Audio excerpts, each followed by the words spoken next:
Our topic is grammar, and our subtopic is conjunctions.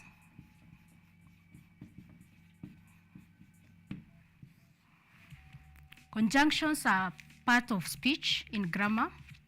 In English, we have 8 parts of speech. The first one is nouns. We have verbs. We have adverbs. We have conjunctions. We have pronouns. We have interjections.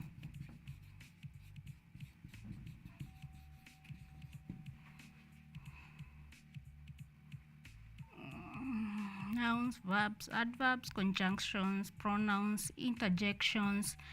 We have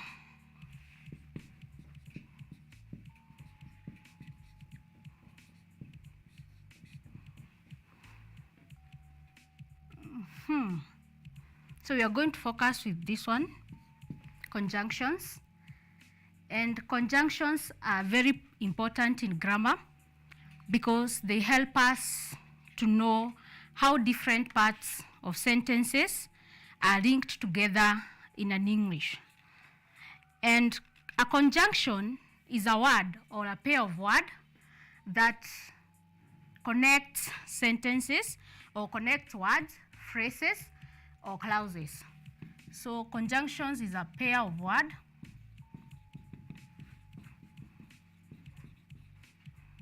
or a word that connects phrases, words, or clauses. And example, for instance, in a sentence, if I say, she sells and buys used cars. In such a sentence, we have used that sentence to connect words, and the words that we've connected is sells and buys. And the conjunction in that sentence is add. Add is our conjunction, and we have used it to connect sells, the word sells, and buys. We can also have another sentence. He speaks French, but he speaks in French, but not in English. In such kind of a sentence, we have connected a phrase. The phrase we have connected is in French and in English. And the conjunction that we have used to connect is but.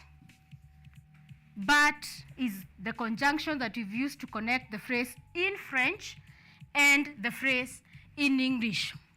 You can also have another sentence. Practice writing or you will never improve. Practice writing or you'll never improve. In this sentence, we've connected a clause, practice writing, and we've connected it with this other one, you will never improve. And we've connected those two clauses using the conjunction or. In English, we have types of conjunctions. Types of conjunctions.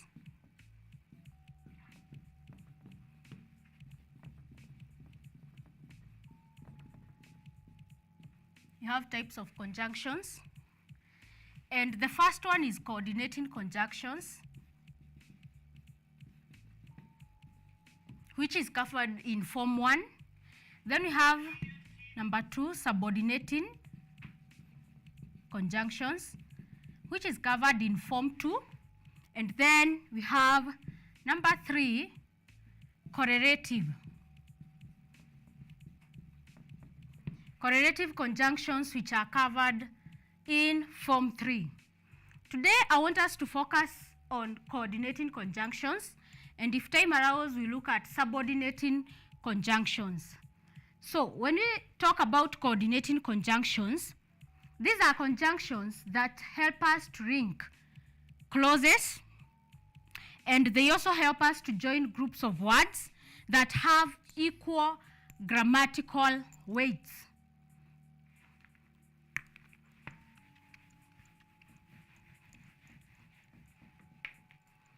Coordinating conjunctions, they help to join group of words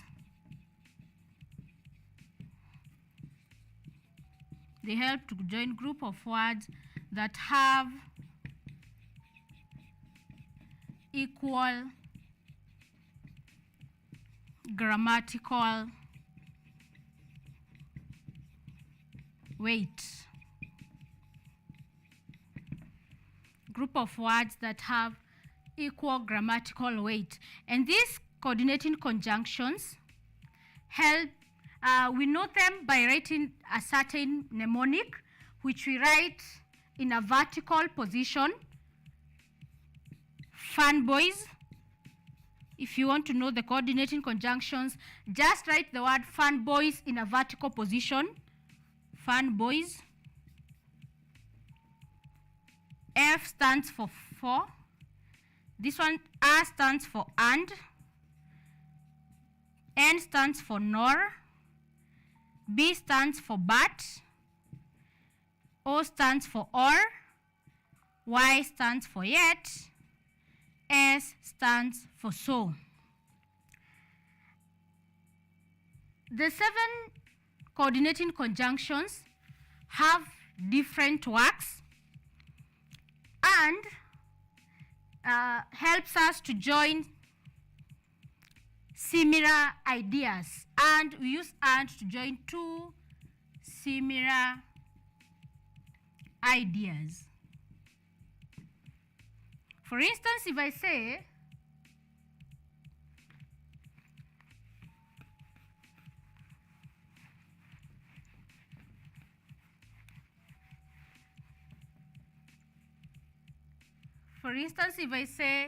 John and Mary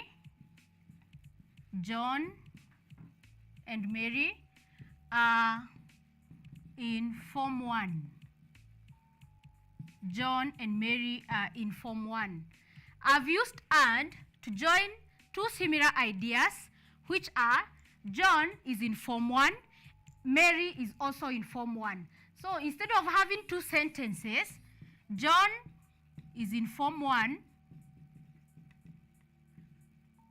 Mary is in Form 1. Mary is in Form 1. I use and to join these 2 similar ideas and come up with 1 sentence. So the sentence is John and Mary are in Form 1. And our learners, as we continue with the lesson, we are live on YouTube, KUTV Elimu Live. You can follow us there. And in case you have a question, you can write it down. It will be there on the screen and we'll answer your question. Number 2, we have for. For is a conjunction that gives reasons. It is used to give reasons. It is used to give reasons. You can have a sentence. I was punished for I was late.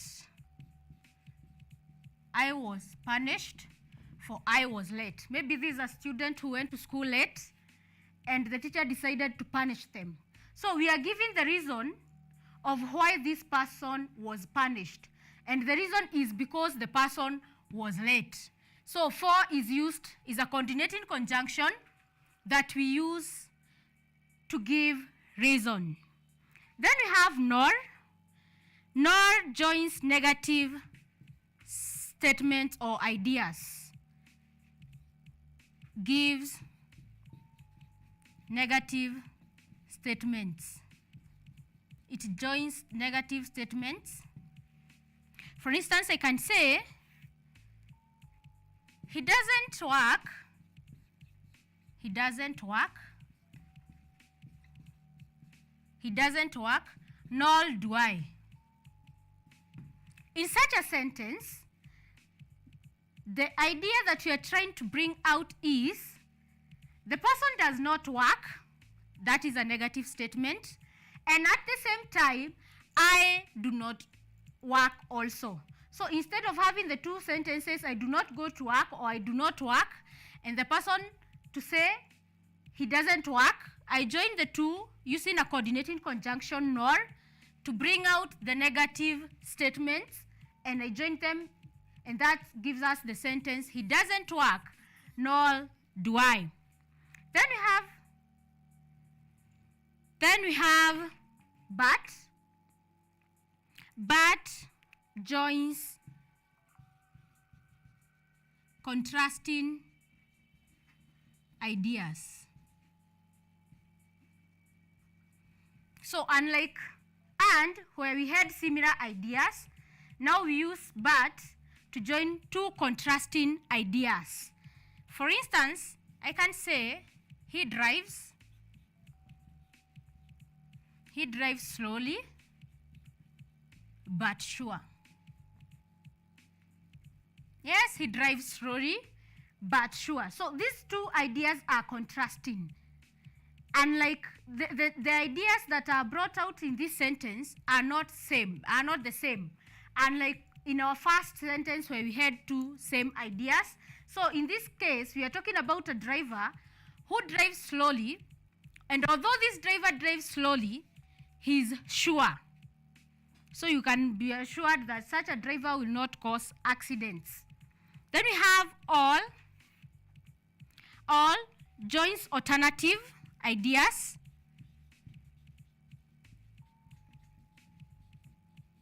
Alternative ideas. All joins alternative ideas. So it means you have an alternative.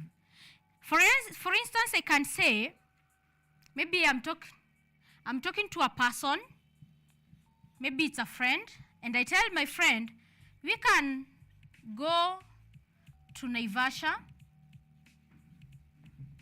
We can go to Naivasha or stay at home and watch a movie. We can go to Naivasha or stay at home and watch a movie. This is our coordinating conjunction, and it is bringing out alternatives. We have two alternatives in this sentence. The first alternative is we go for a trip in Naivasha, or we can stay at home and watch a movie. Those are two alternatives. So in such a case, you can choose. What do you want to do? Do you want to go to Naivasha, or do you want to stay at home? Then we have yet. Yet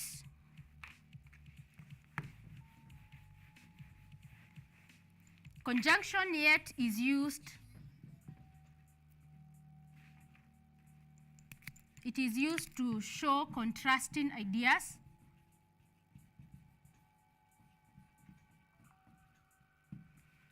Just like the conjunction but. So in place of but, you can use yet, because the two bring out the same idea. You can say, I was punished, yet I arrived early. So maybe this is a student who is telling us he or she arrived early in school, yes, but was punished. So you can see it's a contrast. You don't expect someone who arrived early in school to be punished. That's why we are saying yet brings out contrasting ideas. I was punished, yet I arrived early for school. Then our last coordinating conjunction is so. It shows that the first idea, it shows that the idea is as a result of the first occurrence. Is as a result of this first occurrence. For instance, if I say, for example, I was sick, so I went to the hospital. I was sick, so I went to the hospital. So going to the hospital, in this case, was caused by you being sick. So that means if you are not sick, you would not have gone to the hospital.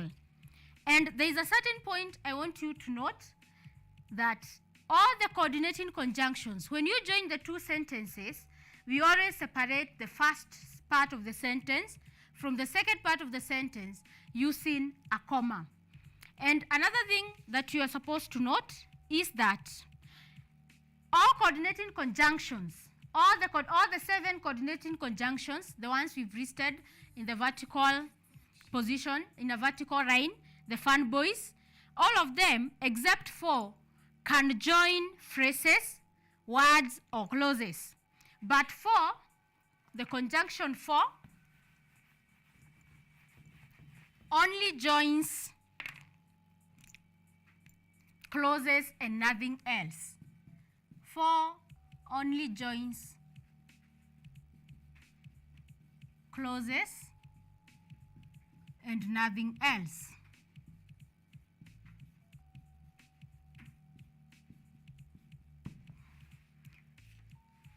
And we said for is a conjunction that gives reasons. So that one you're supposed to know. That's an NB. All the others can join words, phrases, and clauses, but for does not join words and phrases. It only joins clauses. And the other thing, I want us to have some sentences here, and then we join them using the coordinating conjunctions.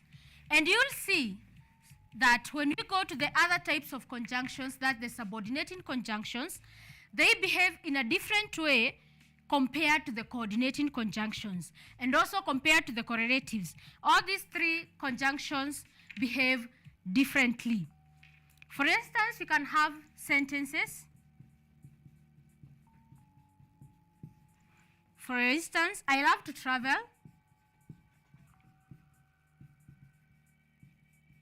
I love to travel. I hate traveling by bus.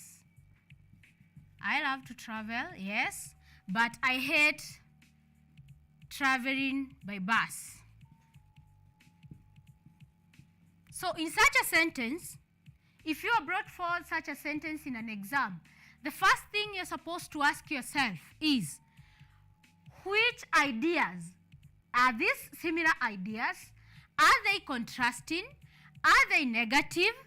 Are they giving reasons? Is the first part of a sentence or as a result of the second occurrence? So all those questions are the questions you ask yourself once you see that the questions require you to use the coordinating conjunctions to join those sentences. So in our sentence here, or in our 2 sentences here, we have I love to travel, I hate traveling by bus. So the 2 ideas are contrasting. You love to travel, yes. You don't like traveling by bus. So we will use a conjunction that will help us to bring out the contrasting idea. So then I said that but and yet bring out the contrasting idea. So you'll say, I love to travel. You'll join the sentence using the coordinating conjunction but. So you'll say, I love to travel, but I hate traveling by bus. And you'll note something else. Our word here was travel, but now when you've joined the sentence, so that you can bring out, so that your sentence can be grammatical, you will say, I hate traveling. We are adding an ing in the word travel, so that the sentence will be grammatical. You cannot say, I love to travel, but I hate travel by bus. That sentence will be correct. Yes, you've used the conjunction, you've joined the sentence, but grammatically it will be wrong. So as much as you are joining your sentences, make sure once you join those sentences, they are grammatically correct. Number 2, we can have a sentence. You should go to bed. You should go to bed. You should go to bed now. And the other part, you will be tired tomorrow. You will be tired tomorrow. So ask yourself, what ideas are being brought about in this sentence? The two sentences, you should go to bed, you will be tired tomorrow, are bringing an alternative. And we said that the conjunction that we are using to bring out an alternative is all. So we should join these two sentences to bring out an alternative, and we'll say, you should go to bed now. You should go to bed now, or you will be tired tomorrow. You should go to bed now, or you should be tired tomorrow. You can see the idea of alternative has been brought out very well. You have an alternative. You either go to bed early or now, or else tomorrow you will be tired. You can see that idea is being brought out very well. And as I said earlier, in case of any question, you can write it and it will be there on the screen. And you can follow us on the YouTube, KUTV Elimu Live. You can even refer your friends as you are at home, so that you can also help them, so that they can gain something. We can have another sentence. The bus stopped. The bus stopped. 2 passengers got out of it. The bus stopped. 2 passengers got out of it. So in those 2 sentences, we have 2 similar ideas. And we are saying the bus stopped, 2 passengers got out of it. And I said, when you have 2 similar ideas, the conjunction that you're using is and. So you're supposed to use these 2 sentences to join, you are supposed to use and to join the 2 sentences. The bus, so our sentence will be, when we use and, the bus stopped, and 2 passengers, the bus stopped, and 2 passengers got out of it. So there we have our 2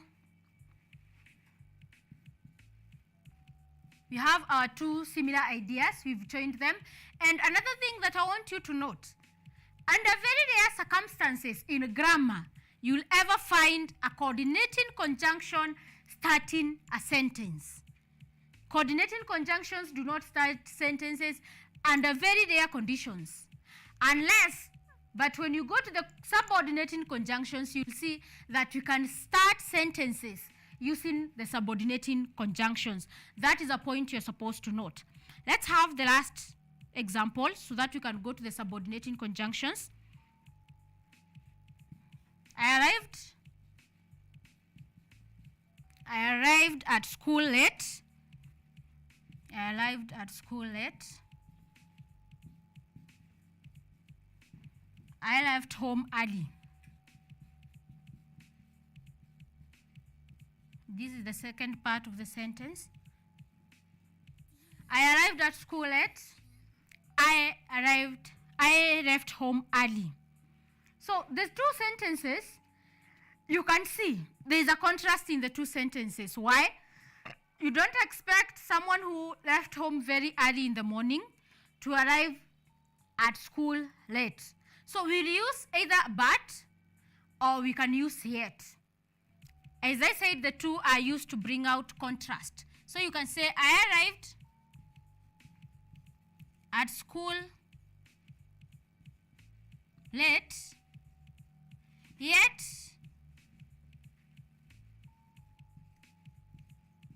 I left home early.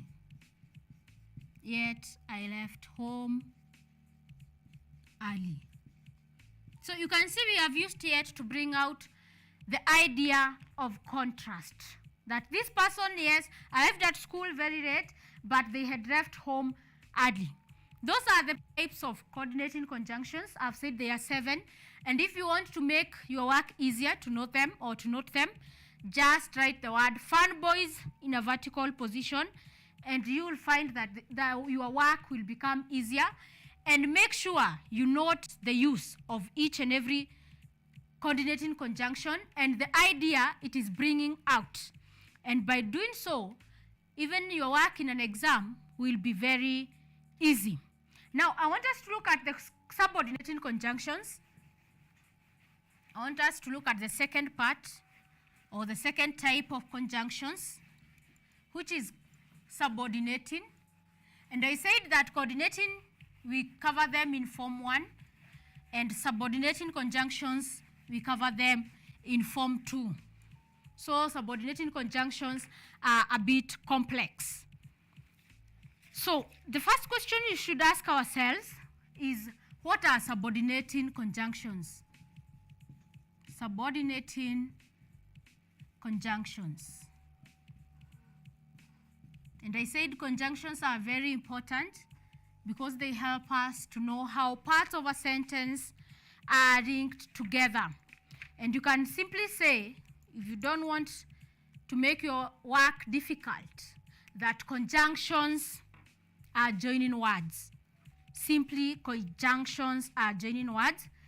Subordinating conjunctions, now this type of conjunctions are a bit complex, as I had said earlier. They are used to join subordinate clauses. They are used to join subordinate clauses to the main clauses. They join subordinate clauses with the main clause. And in so many cases, we call the subordinate clause, we call it a dependent clause. It is also called a dependent clause. And the main clause, we call it independent clause. Independent clause. So these types of conjunctions, and they are quite many, unlike the coordinating conjunctions, these are quite many, and they are used now to join subordinate clauses, or what we are calling dependent clauses, to the main clause, or what we call independent clause.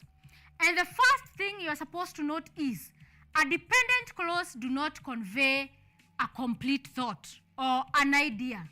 This one does not convey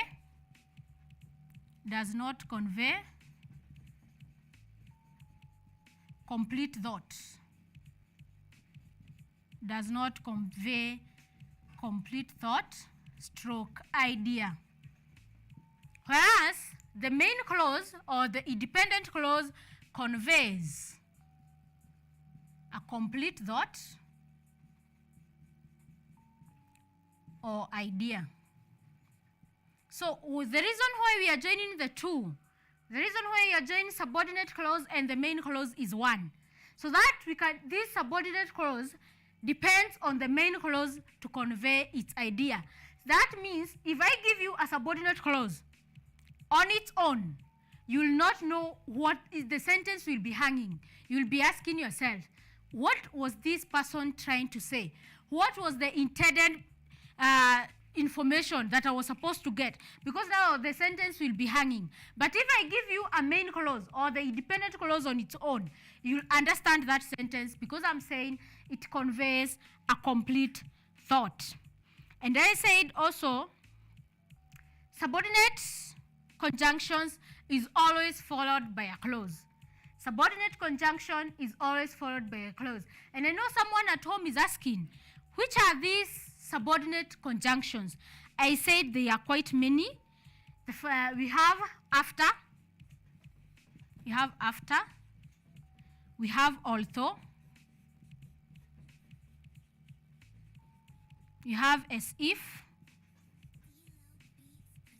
We have as soon as. We have when. We have though. We also have if, as much as much as. We also have because. We also have because. We also have while. We also have where. We have whenever. Whenever. Until. We have unless.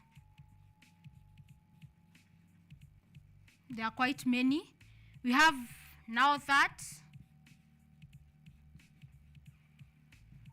We have now that. We have once. We have till. And the list is quite long.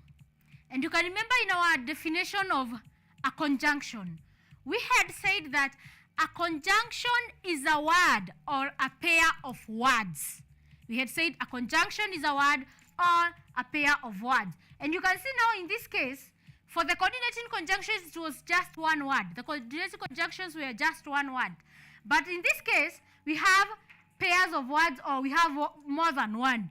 That's why we said in our definition that a conjunction is a word or a pair of words.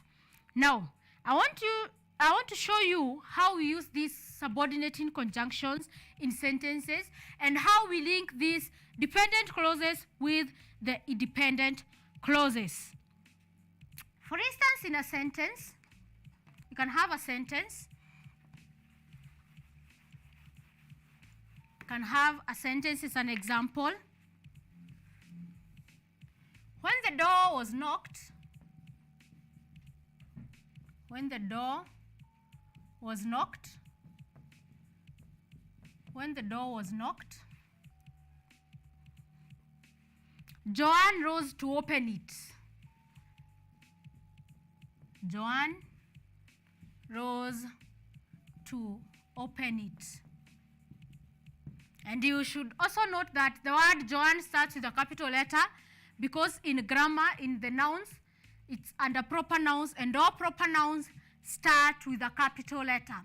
So in this case, when is our subordinating conjunction, and you can see that we have two types, or we have two parts in this sentence, which are separated using a comma. When the door was knocked, Joanne rose to open it. So in this case, you're supposed to ask yourself, which is the clause that is conveying a complete thought, and which one is not conveying a complete thought? If I say, when the door was knocked, and I stop at that sentence will be hanging. But if I say, Joanne rose to open it, maybe we are talking about Joanne, and now maybe we are talking about something she did, you'll be able to connect the two. So this is our subordinate clause, and we said subordinating conjunctions joins a subordinate clause to a main clause. So this is the subordinate clause which is joined to the main clause. So our main clause there is Joanne rose to open it. We can also have another example. It is hard to give up drugs. It is hard. It is hard. It is hard to give up drugs. It is hard to give up drugs once you've started. It is hard to give up drugs once you've started taking them. It is hard to give up drugs once you've started taking them. So in this case, you can see we have two types of sentence or two clauses. The first one is, it is hard to give up drugs. And the second one starts from where we have our subordinating conjunctions once you've started taking them. So the first thing you are supposed to ask yourself is, which is the clause that is conveying a complete thought? And the one that is conveying a complete thought is the independent clause, or what we are calling the main clause. In this case, when I say it is hard to give up drugs, I have communicated. Maybe you are talking to students, maybe you are advising students, and when you just stand up and tell them it is hard to give up drugs, they know what you are saying. But once I stand up and say, once you've started taking them, now you are even hanging, you're asking yourself, now what are these that you've started taking? So you can see that this is our dependent clause. This clause here depends on this one to convey its meaning. We can also have another example using another subordinating conjunctions. Although it was called,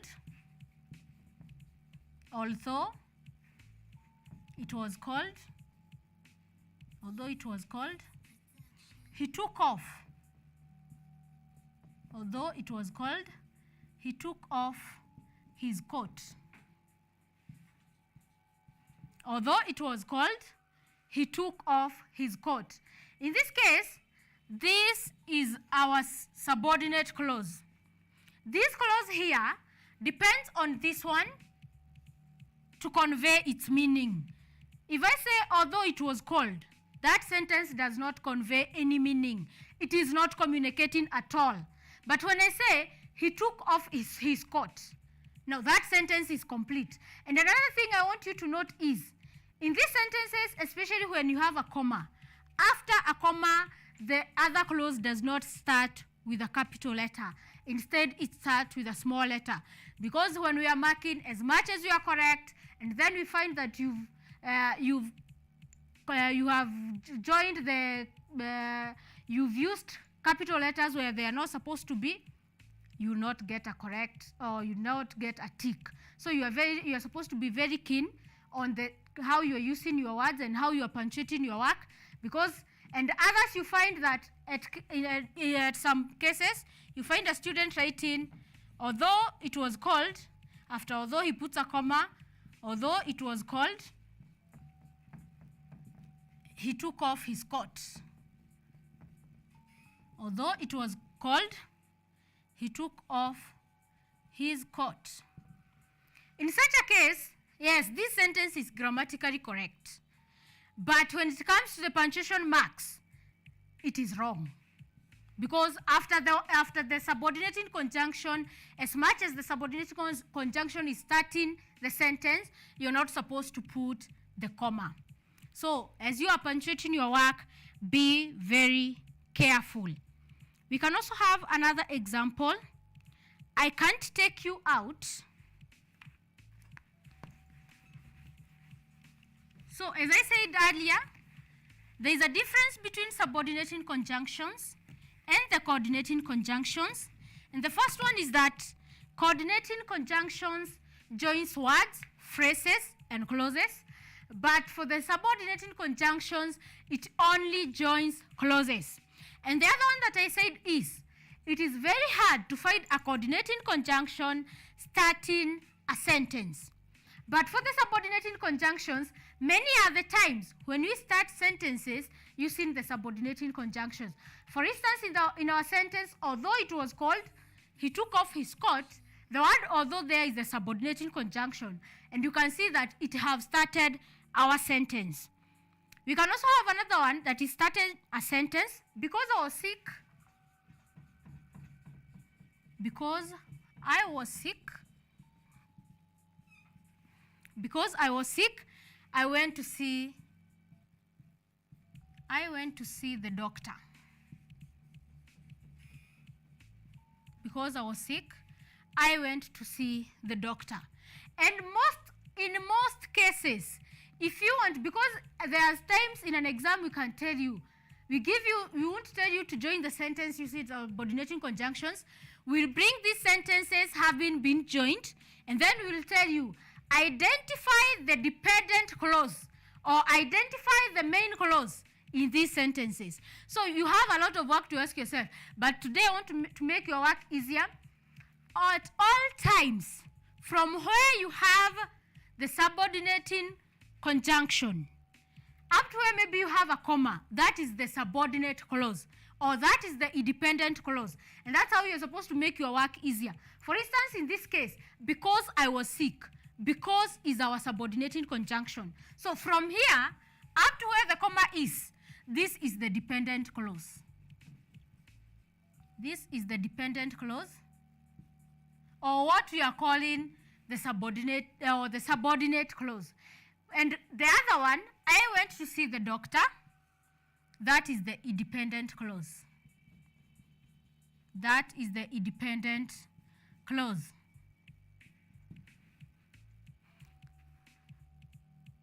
So you can see, I went to see the doctor.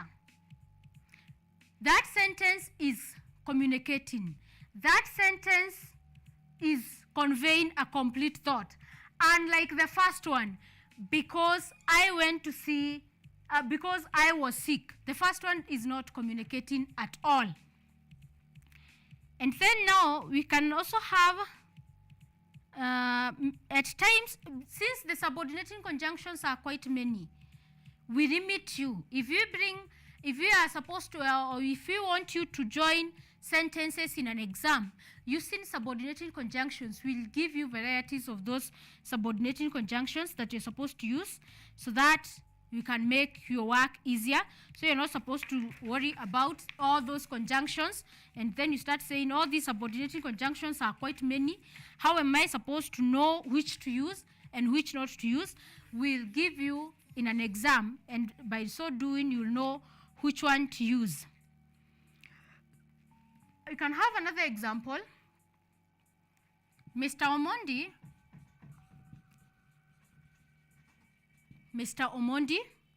called the students. Mr. Omondi called the students back to class. Mr. Omondi called the student back to class because they were apologetic. Mr. Omondi called the student back to class because they were apologetic. In such a case, you will find that these students, maybe they had wronged the teacher, and the teacher decided to call them back to class once they apologized. And I said, no, if we had a question and I tell you, in this sentence, identify the main clause and identify the subordinate clause. I have said, in such a case, your work is very easy because I said from where we have the subordinate clause, or from where we have the subordinate conjunction to the end, that is our dependent clause. And in this case, the subordinate conjunction that we've used is because. So from where you have because up to where you have the full stop, that will be our dependent clause. That will be our dependent clause. And now from where we have Mr. Omondi called the student back to class. Now that will be our main clause. That will be the main clause. That will be the main clause. And you can see, we said a main clause conveys a complete thought or conveys a complete idea. When I say Mr. Omondi called the student back to class, even without going any further, that sentence is communicating. But now when I say, because they were apologetic, that information is hanging. That information is quite, you'll ask yourself, what is happening? Or who are these people who are apologetic? So you'll see that the information is quite hanging. And that is why we said this clause will always depend on the main clause to convey its meaning. I understand that I've been told that there is a question.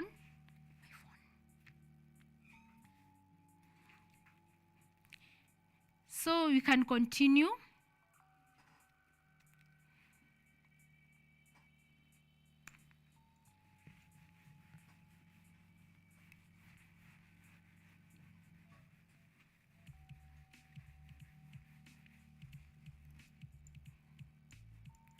So I understand that we are having a question.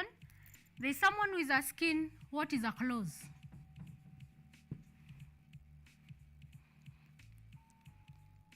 Someone by the name Makajuma is asking, what is a clause? A clause is a part of a sentence or a sentence that has a predicate, that has a subject. It has a subject and a predicate. It's a part of a sentence or a sentence that has a subject and a predicate. And the predicate is the verb. A predicate is a verb. So you're not supposed to be hanging. When we are talking about clause, we are talking about a certain part of a sentence that has a subject and a clause. For instance, so that I can explain what's a clause, she had no homework. She had no homework. She had no homework, nor did she have any chores. She had no homework, nor did she have any chores. We have two sentences in this, and these two, we have two clauses which are making one sentence. The first clause is she had no homework, and the second clause is she had no homework, nor did she have. This one is also another clause. We can take this one and separate it from the rest. She had no homework. She had no homework. In such a case, this is a clause. This is a clause. And I said that a clause has a subject, and in this case, we have our subject. The she is the subject. She had no homework. We have a predicate, which is the verb. And you can see the reason why I said a clause can be a part, it can be a part of a sentence or a sentence on its own. You can see that in this sentence, it follows the rules of grammar where we have the SVO. The homework there will be our object. So this sentence is grammatical because we have the subject, verb, object. And all sentences in English, whether they are simple sentences, whether they are compound or complex sentences, they should follow the SVO to be grammatical. So in such a case, if the sentence was S or V, the sentence would be, as much as it's an English sentence, it would not be grammatical. So you can see that conjunctions are quite easy. They are not that hard, and it's just a matter of practice. If you continue doing practice, you will find that conjunctions, you will never fail a question under conjunctions. But there is a certain type of conjunction that is not covered in our level, that is the high school.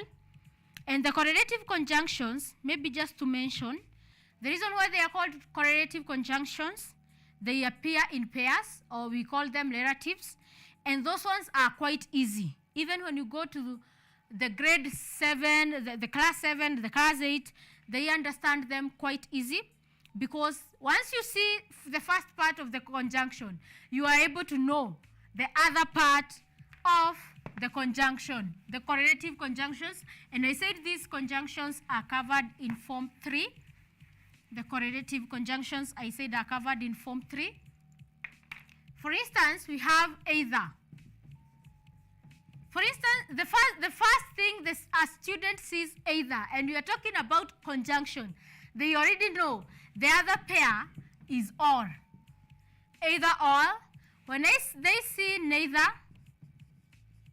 they already know the other one is nor. When they see not only, they know the other one that is supposed to follow is also, not only but also. Not only but also. You can also have scarcely when. When they see the word scarcely or hardly, they know whatever is following is when. So these ones are just the examples of correlative conjunctions. There are quite many correlatives.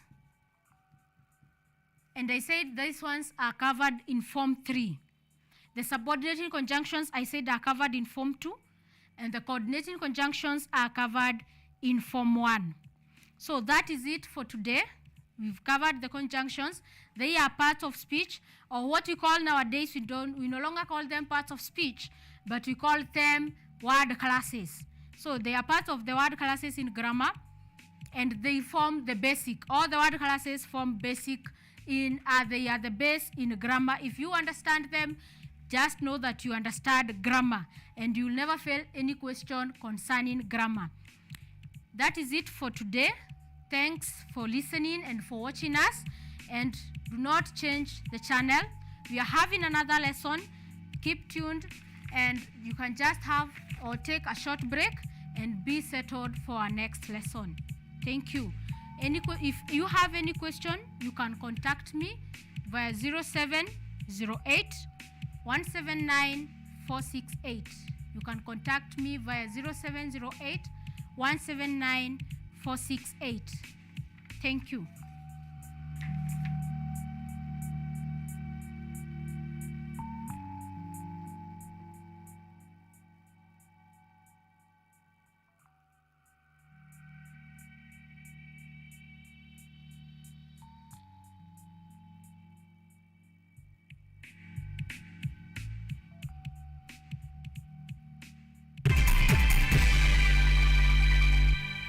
Kenyatta